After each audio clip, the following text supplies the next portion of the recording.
नमस्कार, मैं सलोनी नांदे और आप देख रहे हैं केसरी उजाला न्यूज।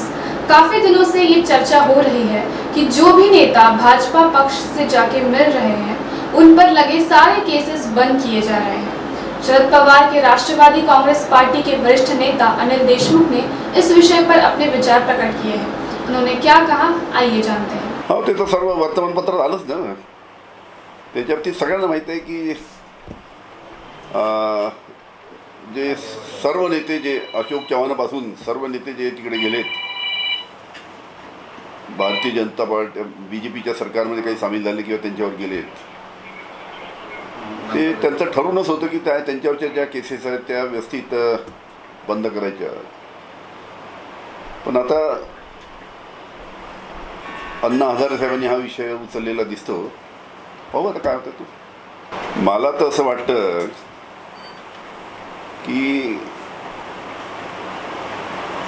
भारतीय जनता पार्टीतर्फेच हे सगळं षडयंत्र चालू असावं असं माझा अंदाज आहे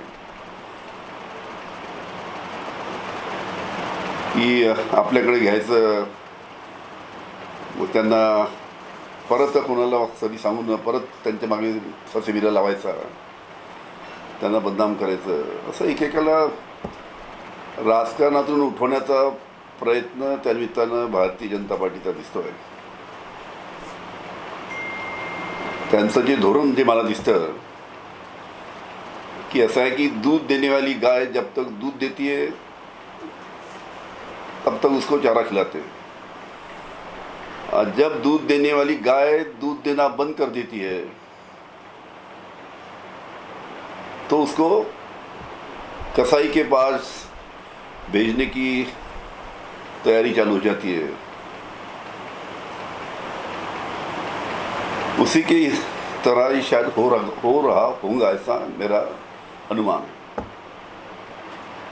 नाही, असं काय त्यांचा अंतर्गत प्रश्न आहे।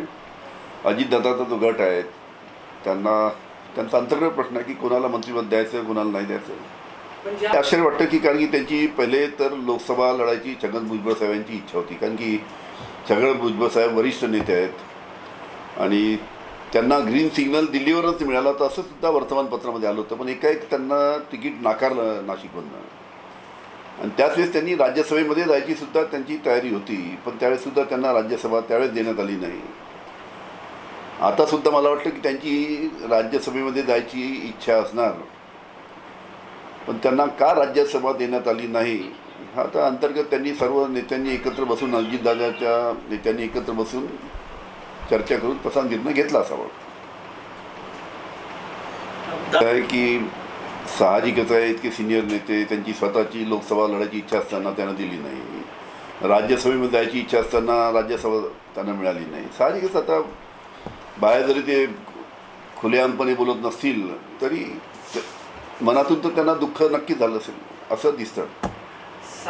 नाही नाही नाही मी तुम्हाला सांगतो, पार्लमेंटरी बोर्डामध्ये जेवढ्या मिटिंग झाल्या सुरुवातीपासून तर शेवटल्या मिटिंगपर्यंत 2 जागेचा घोळ चालू होता, एक सांगली आणि एक भिवंडी,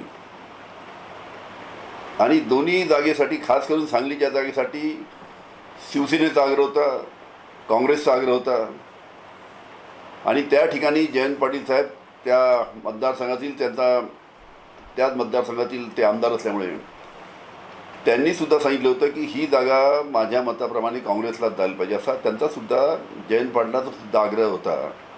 संजय राऊत साहेब त्या मिटिंगमध्ये होते, अजून काही शिवसेनेचे लोक होते, त्यांनासुद्धा सांगितलं की माझा जर तुम्ही व्यक्तिगत मत जर घेतलं तरी सांगलीची जागा काँग्रेसलाच दिली पाहिजे असं जयंत पाटील साहेबांचं सुद्धा मत होतं। वारंवार त्यांनी पार्लमेंटरी बोर्डाच्या मिटिंगमध्ये ते मत व्यक्त केलं, पण ठीक आहे, आता तिथे काँग्रेस शिवसेना एकत्र बसून शेवटी त्यांनी निर्णय घेतला असेल, पण जयंत पाटलाचा आग्रह होता की ती काँग्रेसला सुटावी। त्या प्रत्येक मिटिंगमध्ये मी होतो, मला त्याची कल्पना आहे। सुद्धा आमचा प्रयत्न तोच होता की बाळासाहेब आंबेडकरांची वंचित महाविकास आघाडी बरोबर यावी, यासाठी महाविकास आघाडीच्या सर्व नेत्यांनी प्रयत्न केला, पण शेवटी तसं झालं नाही। त्याच्यामुळे सुरुवातीपासून महाविकास आघाडीची इच्छा होतीच की बाळासाहेब आमच्यावर आले पाहिजे।